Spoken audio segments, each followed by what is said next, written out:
सम्मानित मुल्क के मालिकों, मैं बौद्ध भिक्षु सुमित रतन आज मैं चर्चा करने आया हूं। एक बहुत बड़ा राजवंश है जिसे भारतीय प्राचीन इतिहास में नंद वंश कहा जाता है। जो लोग इतिहास पढ़े होंगे वो जानते होंगे कि सबसे पहले सम्राट महापद्मनंद ने केंद्रीय प्रणाली से शासन करने की नींव डाली। छोटे छोटे राज्यों को मिलाकर के बड़ा राज्य बनाया और वो पहले चक्रवर्ती सम्राट थे। हालांकि वो कुलीन नहीं थे।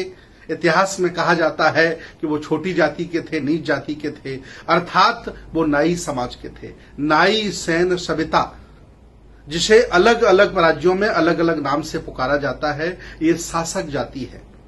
अखंड भारत को खंड भारत को अखंड करने में इनका बहुत बड़ा योगदान है। महापद्मनंद के बाद उग्रसेन आए, भूतराष्ट्र आए, राष्ट्रपाल आए, इसके बाद कैवर्त आए, अंत में घनानंद आए। ये लगभग 9 राजाओं का शासन है। इन्होंने बुद्ध की संस्कृति को आत्मसात करते हुए इस भारत देश पर शासन किया। आज मैं आह्वान करता हूं नंद वंश के सभी नाई, सैन, सविता, ठाकुर जो अलग अलग नाम से जाने जाते हैं, मैं आप सभी लोगों से आह्वान करता हूं कि कभी आप इस देश के चक्रवर्ती सम्राट थे। इस देश को आपने संभाला और आज आखिर आपको क्या हो गया है कि आप पूरे देश में सामाजिक, राजनीतिक, धार्मिक, आर्थिक व्यवस्था में कहीं दिखाई नहीं देते हो। मैं आह्वान करता हूं, अगर आपने इन महापुरुषों का इतिहास पढ़ लिया और बुद्ध के दर्शन को समझ लिया तो आपका स्वाभिमान जाग जाएगा और आप वर्तमान के परिदृश्य में भी स्थापित हो जाओगे। मुझे पूरा विश्वास है। आप विद्वान थे, साहसी थे, लड़ने वाले थे, बहादुर थे, इसीलिए अल्पजन लोगों ने आपको बहुत छोटा काम दिया, बाल काटने का। यह षड्यंत्र है, समझिए। आप बहादुर थे, आप देश चलाने वाले थे, खंड खंड भारत को अखंड करने वाले थे। आज जो आपके ऊपर शासन कर रहे हैं, कभी आपकी कृपा से लोग जीते थे, इसीलिए आपको इन लोगों ने सेवा का कार्य दिया। इवन संस्कारों में आपको नेक दिलवाया, अपमान कराया, एक शासक का अपमान कराया। मैं आज आपके अंदर स्वाभिमान भरना चाहता हूं और अपील करना चाहता हूं कि आप साधारण लोग नहीं हैं। आप छोटे लोग, असहाय लोग, कमजोर लोग, कोई बाल काटने वाले नहीं हैं।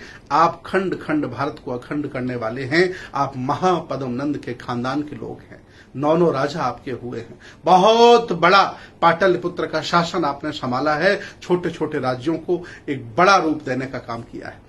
इतना ही नहीं, नाई, सैन, सविता समाज के लोग सुन लो, महापद्मनंद के खानदान के लोग सुन लो। इतना ही नहीं, अरहत उपाली भी आपके खानदान में पैदा हुए हैं। इतना ही नहीं, उन्होंने भगवान बुद्ध के त्रिपिटकों में जो विनय पिटक है, सबसे कठिन है और सबसे सुखदायी है, उस विनय पिटक को भी लिखने का काम किया।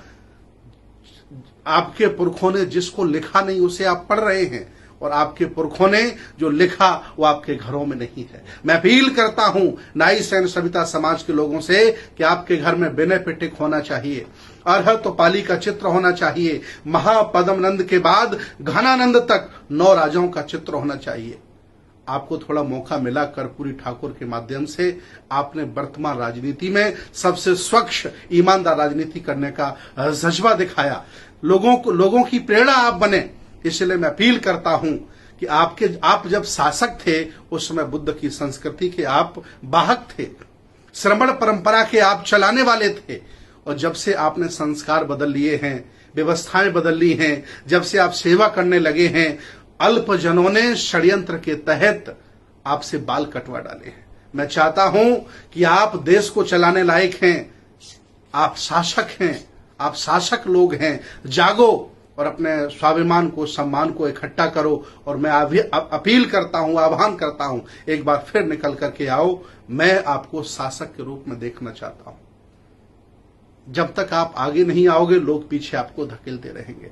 मैं अपील करता हूं पूरे देश के, पूरे भारत में रह रहे नाई, सैन, सविता, ठाकुर वंश समाज के लोगों से, जो महापद्मनंद के खानदान के लोग हैं, आए और बुद्ध की संस्कृति को संभालें, नेतृत्व करें। आपने इस भारत का नेतृत्व किया है।